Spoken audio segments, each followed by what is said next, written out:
auditeurs et téléspectateurs de la radio et télévision Tambara, vous pouvez désormais suivre votre chaîne de télévision préférée Tambara sur le satellite BadrSat 7, angle 26 degrés Est, fréquence 11010, polarisation verticale, symbole REC 27500.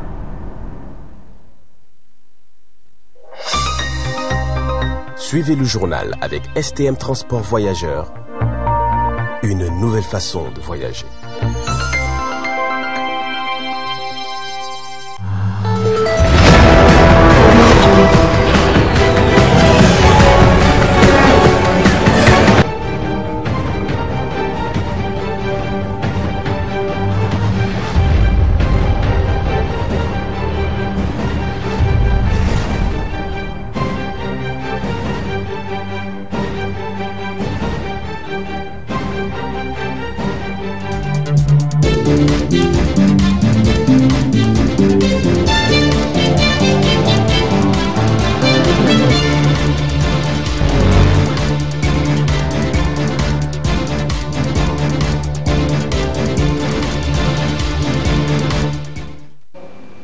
Mesdames et messieurs, bonsoir et bienvenue à cette grande édition d'information de ce lundi 7 avril 2025 sur la télévision Tambara, le miroir de la femme. Le 1er avril, conformément à l'engagement qu'il a pris et suite à l'ordonnance signée le 26 mars 2025, le président de la République, le général d'armée Abdraman Tchani, a signé un décret portant la libération de plusieurs prisonniers politiques, civils et militaires. Suite à cela, la télévision Tambara a tendu le micro au président du comité volontaire pour la cohésion sociale COVOX, Abdelaziz Issaka Moussi. Suivez plutôt. Cette libération est intervenue suite après les assises nationaux qui a été organisées à Mamad Gandhi du 15 au 25 mars 2025. Donc c'est à l'issue de ça qu'on a proposé de faire libérer les détenus politiques afin de les amener au Barcaï et faire une réconciliation nationale et permettre le Niger de se développer dans un cadre social et permettre aussi à ce que tout le monde devient indivisible. Donc vous le savez qu'on ne peut pas développer un pays tant que tous les fils du pays ne sont pas unis. On doit créer d'abord le cadre social et après la justice va venir après. Donc c'est pour cela que vraiment je pense que c'est un geste salutaire vraiment d'avoir à permettre à certaines familles de retrouver leurs siens à la maison. C'est en tant que promoteur de la cohésion sociale, c'est un premier pas pour nous d'essayer vraiment d'amener tous les Nigériens à la maison. Donc aujourd'hui c'est que nous avons l'appel que nous avons à lancer à l'endroit de la population nigérienne et de comprendre aujourd'hui que nous avons besoin de tous les Nigériens. On a besoin de tous les Nigériens pour développer notre pays. Parce que la refondation en tant que telle se fait avec tous les Nigériens. Parce que tout le monde, chaque fois on le dit, on le répète, personne ne peut venir de l'extérieur pour développer notre pays. Donc dans ce sens, il faut que tout le monde s'implique dans la gestion des choses. Donc quand on dit Nigérien, il n'y a pas question de dire Jarma, Hausa, Pel ou bien politique. C'est le Niger qui est avant tout notre socle de souveraineté. Donc c'est pour cela qu'aujourd'hui, nous profitons par vos micros à faire appel dans tous les côtés. À travers les détenus qui ont été libérés, aussi que la libération soit positive. Donc de rester tranquille, et de répondre à l'appel de la population concernant la cohésion sociale, l'unité nationale. Et l'oubli, là, ce n'est pas seulement aux côtés du peuple, dans tous les sens. Tout le monde doit oublier, la façon que les choses se passent. Donc maintenant, c'est aussi un appel aussi à l'endroit de la population nigérienne. On comprend, parce que depuis l'avènement du 26 juillet, notre plateforme de reconquête souveraine a été infiltré par des impérialistes et des valets locaux qui essaient de traîner notre image pour pouvoir ne pas atteindre notre objectif. Inch'Allah, notre objectif sera atteint. Pourquoi? Parce que la plupart des patriotes engagés dans ce sens sont des jeunes. Aujourd'hui, vous voyez le Niger, nous sommes à peu près à 85% de jeunes. Donc notre engagement, c'est notre souveraineté. Quels que soient les modèles ou bien la méthode qu'ils vont appliquer pour nous déstabiliser, ça ne peut pas être continuel. C'est le Niger avant tout. Donc c'est pour cela que vraiment, mes chers compatriotes nigériennes, on doit comprendre aujourd'hui notre Niger, c'est notre Niger. Donc vraiment de comprendre, on ne peut pas faire une guerre simultanée. Chaque fois on le dit, on ne peut pas faire une guerre externe et une guerre interne. Parce qu'il faut finir d'abord avec l'externe, déguerpir tout ce qui est comme instabilité, comme l'insécurité, les djihadistes, tout ce qui est comme terroristes, on doit le faire écarter. Et aussi écarter ce qu'on appelle les apatrides. Parce qu'il y a des Nigériens aussi qui ne sont pas là, qui n'ont pas l'amour de la patrie. Tout ça là, on doit les mettre hors état de nuire pour permettre au Niger de se développer dans un sens vraiment grandiose. Donc c'est pour cela que vraiment, après avoir fait ça, la justice est là. Et ce qu'on appelle la justice sociale. On va le faire, le linge sale, c'est lave en famille. Donc on doit être patient. Il ne faut pas être rapide parce que la refondation, c'est ça le secret de la refondation. C'est la patience. Quand on dit la refondation, là, il faut être patient, il faut être endurant, il faut être compréhensif. Le président même l'a évoqué dans le discours du lancement de la mise en œuvre des travaux ici des assises, qu'on doit réfléchir d'abord par nos têtes. Il ne faut pas réfléchir par le cœur. Parce que quand on réfléchit par le cœur, on peut faire du mal, après on le regrette. Mais quand tu réfléchis avec la tête, ça va te permettre de faire vraiment certaines réticences pour ne pas vraiment faire un impact qu'on ne peut pas.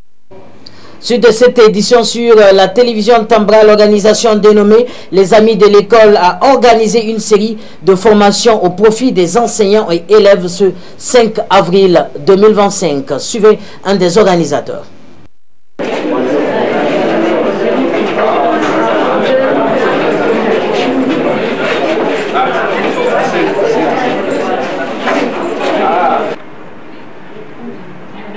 C'est le traitement, non? C'est le traitement, c'est ça là. Un poème ou un sketch. Donc c'est lancé aussi. Comme vous l'avez constaté, on est venu avec le directeur régional de l'éducation nationale, de l'alphabétisation, de l'enseignement professionnel, de la formation et de la promotion des langues nationales. Nous sommes venus pour accompagner l'ONG qui est en train de faire cette activité de formation à l'intention de directeurs d'école, à l'intention des AME, mais également à l'intention du gouvernement scolaire. C'est une activité très intéressante, très importante pour notre système éducatif parce que quelque part elle contribue à l'amélioration de la qualité de l'enseignement-apprentissage, mais également elle favorise l'éducation civique de nos enfants à travers le gouvernement scolaire parce que ce sont les responsables de demain et à travers cette formation, ça va leur permettre d'être conscientisés et de pouvoir assumer les responsabilités futures. Donc pour dire que c'est une activité qui tient à cœur au directeur régional, à notre système éducatif et c'est pour ça que nous sommes là pour pouvoir encourager cette ONG qui est en train de faire cette activité-là. L'appel que nous avons à lancer au niveau des enseignants, c'est de suivre cette formation et de pouvoir réinvestir ce qu'ils auront appris. Et au niveau du gouvernement scolaire, c'est de continuer cette activité de conscientisation pour que cela puisse beaucoup bénéficier à notre système et au-delà bénéficier à notre pays. En fait, nous avons un plan stratégique 2022-2025. Et dans ce plan stratégique, il y a le renforcement de capacité des partenaires de l'école. Comme vous le savez, nous accompagnons les écoles. Nous accompagnons les grandes œuvres de l'État dans le domaine de l'éducation. Donc aujourd'hui, nous avons la formation de l'association des mères éducatrices de nos 18 écoles partenaires de Niamey, les directeurs d'école et leur intérim et les membres du gouvernement scolaire de chaque école partenaire. Nous créons le cadre, c'est à l'administration scolaire, c'est-à-dire les inspections dont relèvent ces écoles, de voir par exemple pour les directeurs d'école quels sont leurs besoins en formation et ils préparent la formation, les modules, ils viennent et ils déroulent le module. Nous on crée juste les cadres, on apporte les moyens financiers pour dérouler l'activité. Les mères éducatrices aussi, on sait que l'école et la famille doivent travailler main en main pour que les enfants puissent évoluer positivement. C'est dans ce cadre que nous les avons invités à ce que ensemble elles échangent pour voir le rôle qu'elles doivent jouer pour accompagner les enfants à la maison. Surtout aujourd'hui, il y a le CFPPD où en tout cas on souhaiterait que les élèves de nos écoles partenaires soient parmi les premiers. Donc c'est pourquoi les élèves également sont là. Ils seront entretenus sur la protection de l'environnement, sur l'hygiène et l'assainissement, entre autres. Nous souhaitons en tout cas qu'ils puissent participer de manière active pour pouvoir profiter de ces formations. Et dupliquer aussi la formation à ceux qui n'ont pas eu la chance de participer.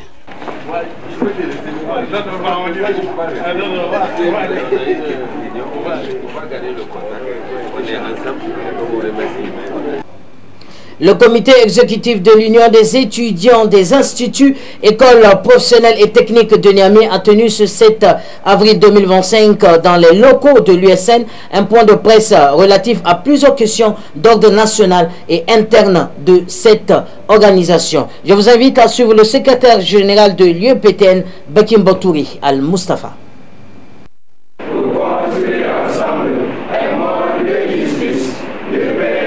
CE-UEPTN rappelle que le combat aux côtés du peuple, donc de la masse laborieuse, et la lutte contre l'impérialisme était depuis la nuit des temps le propre de l'USN.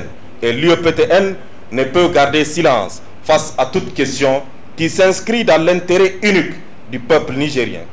Conformément à l'inspiration de notre structure syndicale, nous soutiendrons toute initiative qui s'inscrit dans la droite ligne de lutte contre l'impérialisme ou qui s'est fait dans l'intérêt du peuple nigérien. Sur le plan sécuritaire, en présentant nos condoléances à la nation et aux familles des dernières victimes des attaques terroristes, notamment à Fambita, dans la région de Tillabéri, et tout en se réjouissant de l'instauration du référendum à l'article 45 de toute question d'installation de bases militaires étrangères, sur la question de justice, tout en se réjouissant de l'inscription aux alinéas 5 et 6 de l'article 2 de la charte de la refondation, de la question de justice sociale et de l'indépendance de la justice, le comité exécutif de l'UEPTN exige dans le plus bref délai que justice soit faite pour tous les jeunes admis au concours et qui peinent encore à jouir de leurs droits malgré les décisions judiciaires rendues à leur faveur, notamment les jeunes admis au concours de la douane, les jeunes admis au concours de l'armée de l'air et les jeunes admis au concours du ministère de l'Intérieur, mais aussi et surtout tous les jeunes qui sont quelque part victimes d'injustice sociale dans notre pays. Sur la question de souveraineté, le comité exécutif invite aussi le président de la République, Abdraman Tchani, à décréter la procédure référendaire pour l'adoption de la future constitution du Niger, afin d'en faire une constitution pour le peuple qui sera votée par le peuple, mais aussi et surtout, cela fera d'elle une constitution du peuple. S'agissant toujours de cette souveraineté, le comité exécutif de l'UEPTN invite les autorités de la 8e République à comprendre que l'une des grandes priorités des Nigériens demeure l'atteinte de la souveraineté alimentaire, surtout au vu des conséquences lourdes des sanctions qui ont été infligées au Niger après les événements du 26 juillet 2023. Il est en effet aberrant et quelque part même insultant que l'on dise et répète pendant des années que le Niger est un pays dont 80% de la population pratique l'agriculture, que la principale activité de notre pays soit l'agriculture et que quelque part que l'on peine à atteindre le bonheur de l'autosuffisance alimentaire pour le peuple nigérien. Voilà pourquoi nous demandons aux autorités de la 8e République d'inscrire dans les priorités de la refondation la question de la souveraineté alimentaire pour que, après les 5 ans fixés, que les Nigériens ne puissent plus jamais parler d'une quelconque question de souveraineté alimentaire et que l'ensemble des citoyens nigériens soient nourris, alimentés et éduqués en toute souveraineté par les Nigériens avec un projet dont l'investissement provient du gouvernement nigérien. En demandant l'instauration des travaux d'intérêt général, comme cela s'est fait au Burkina Faso, en guise de sanctions contre les pratiques qui sont contraires à l'intérêt général, nous rappelons aux autorités et à l'ensemble du peuple nigérien que la refondation exige l'union, la solidarité et la résistance aux tentations de pratiques contraires à nos valeurs socio-culturelles, religieuses et républicaines. Sur le plan éducatif et à l'interne, tout en se réjouissant de la prévision des réformes pour l'adoption du système éducatif, pour l'adaptation des valeurs du système éducatif à nos valeurs socio-culturelles et religieuses et aux besoins du développement de notre pays, le comité exécutif de l'UEPTN est au regret de constater le traitement réservé aux scolaires nigériens par certains acteurs du gouvernement dans le cadre de la satisfaction de nos justes et légitimes revendications. En effet, Malgré les multiples déclarations, les négociations et les démarches entreprises pour la question de contre-signature des diplômes, du BTS et des bourses, nos camarades souffrent encore d'un blocage systématique de leur carrière et de leur volonté à servir la nation. Beaucoup de nos camarades, après avoir supporté les frais d'études et après tout le temps consacré aux études, sont encore bloqués par défaut de la signature de leur diplôme. Le comité exécutif de l'UEPTN interpelle les membres du ministère de l'Enseignement supérieur à prendre au sérieux cette question de contre-signature et prend en témoin l'opinion nationale et internationale du fait que les acteurs de ce blocage seront les seuls et uniques responsables de ce qui adviendra si rien n'est fait dans le sens de satisfaire les besoins, les revendications légitimes des scolaires nigériens par rapport à ces questions citées si haut. Le comité exécutif de l'UEPTN invite aussi la Fédération des fondateurs d'écoles à s'investir pleinement afin de solutionner cette question qui ne relève ni de la faute des étudiants, encore moins des parents d'élèves qui ont supporté les études de leurs enfants. Excellence, Monsieur le Président de la République du Niger, prenez à bras le corps ces questions et permettez à nos camarades d'être dans leurs droits, dans la satisfaction de leurs revendications les plus justes et les plus légitimes.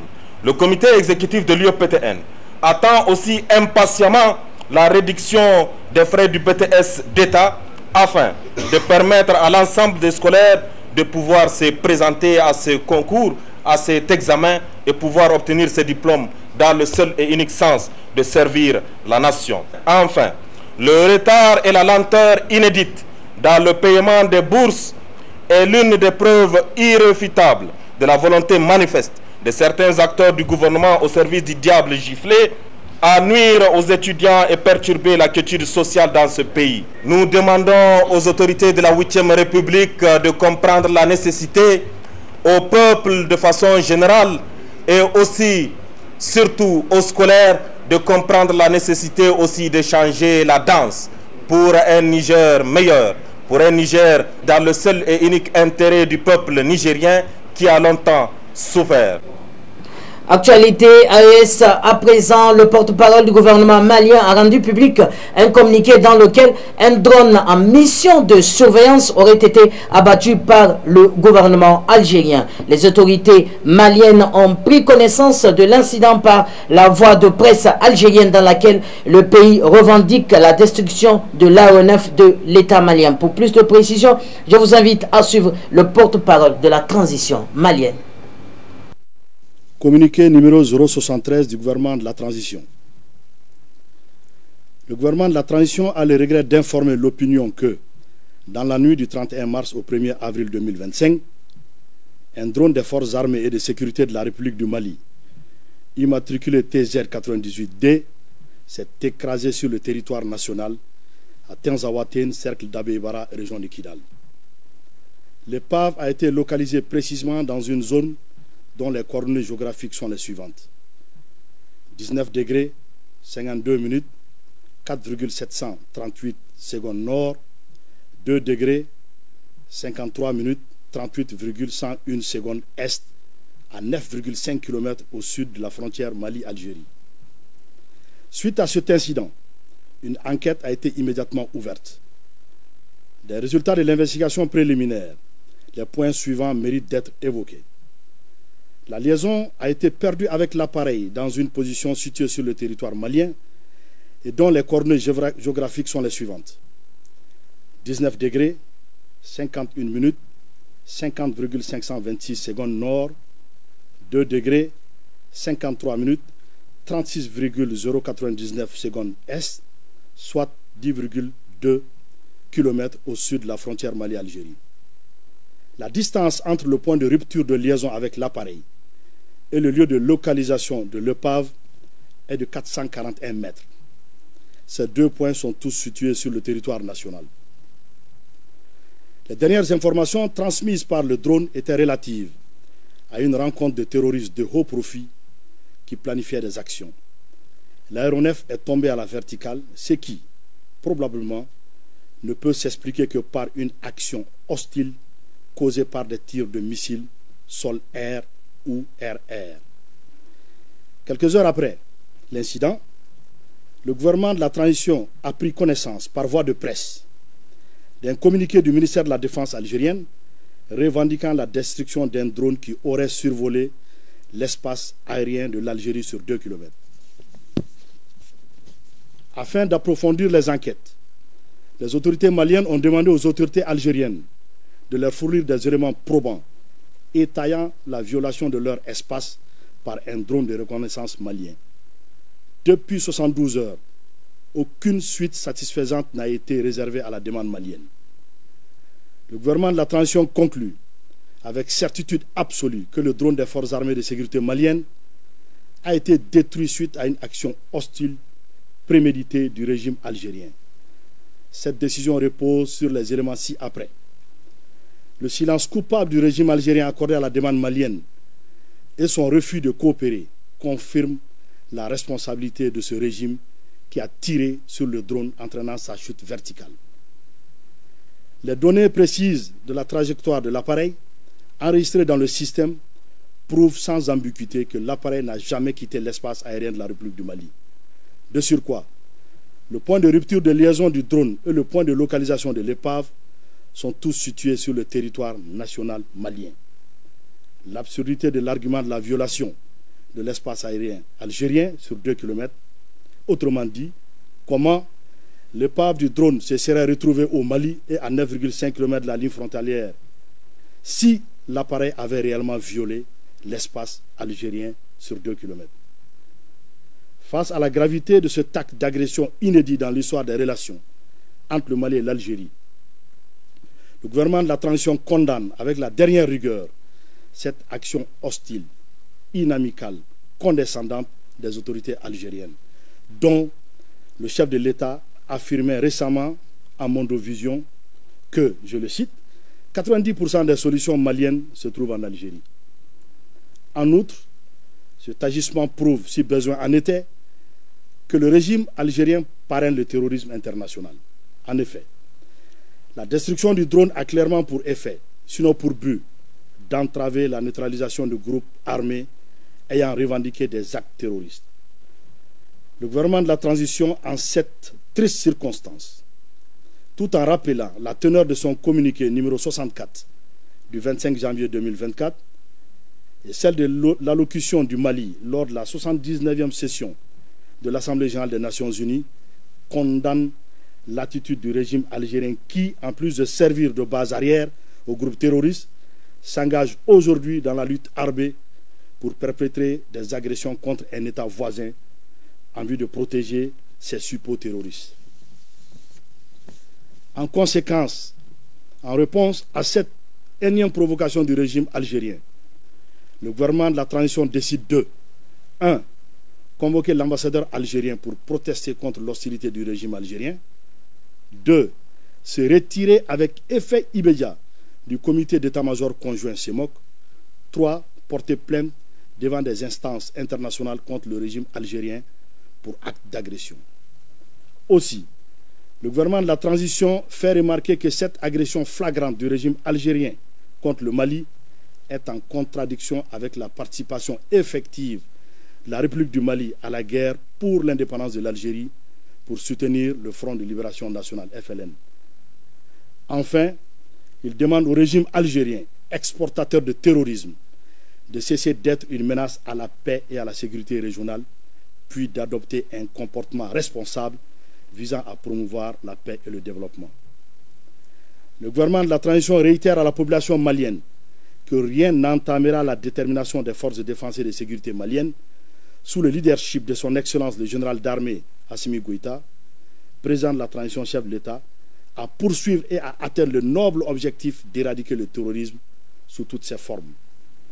Suivant cette volonté, dans les heures qui ont suivi l'agression du régime algérien contre le drone malien, d'importantes cibles terroristes ont été frappées avec succès dans la localité de Tinzaouaten et ailleurs sur le territoire malien. Ces opérations vont continuer et pourront s'intensifier selon l'évolution de la situation. Que Dieu bénisse le Mali, préserve les Maliens. Fait à Bamako le 6 avril 2025.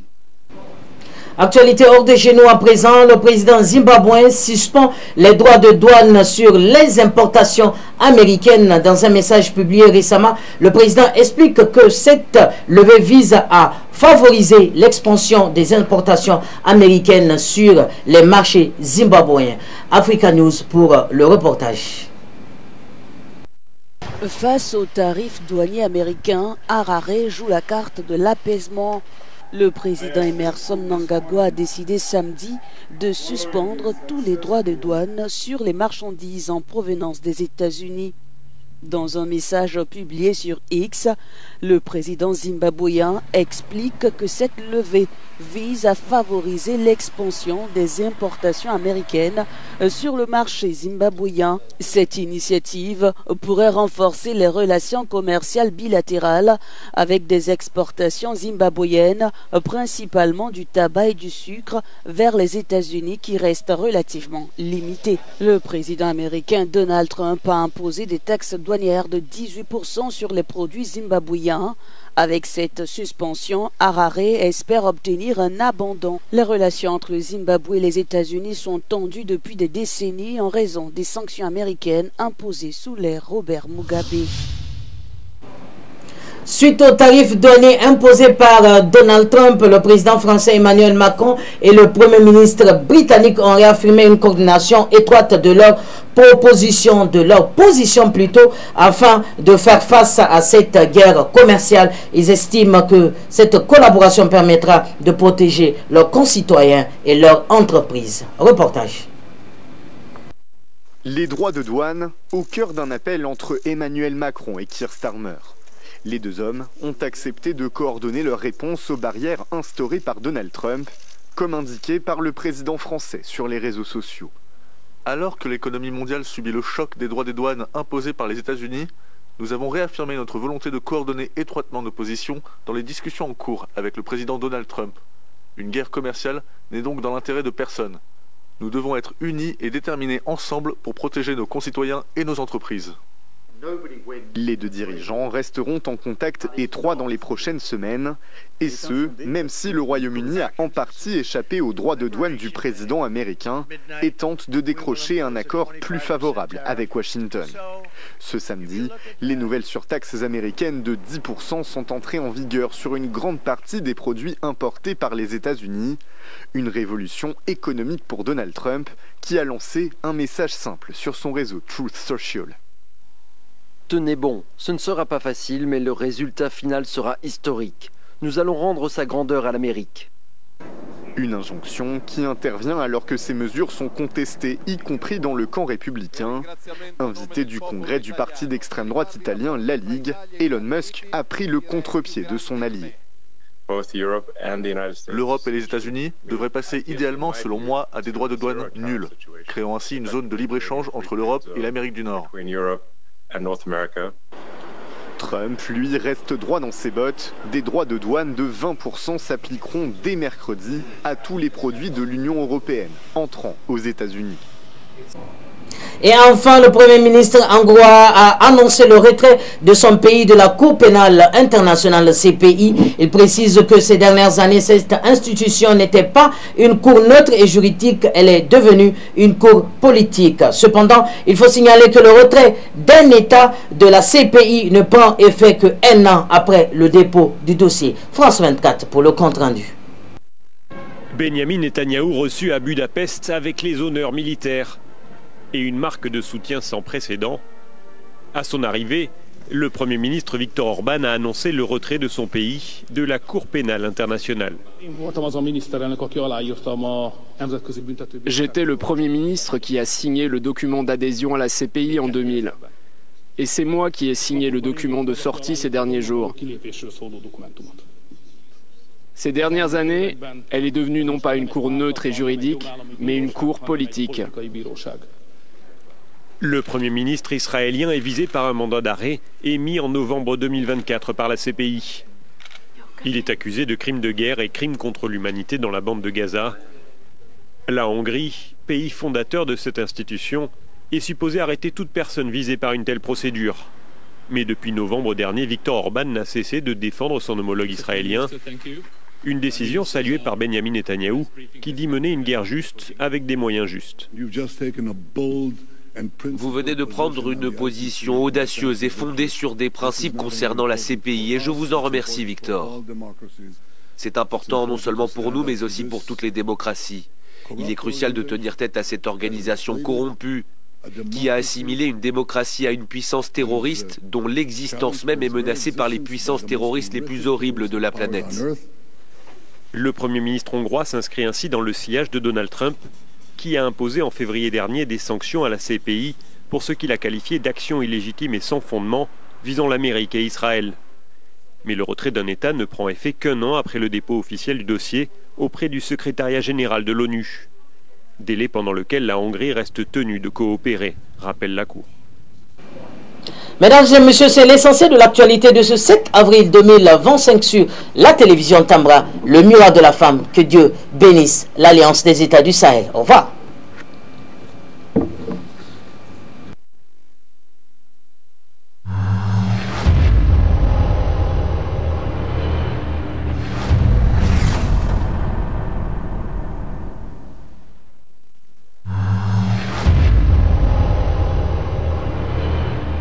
Chers auditeurs et téléspectateurs de la radio et télévision Tambara, vous pouvez désormais suivre votre chaîne de télévision préférée Tambara sur le satellite BadrSat 7, angle 26 degrés Est, fréquence 11010, polarisation verticale, symbole REC 27500.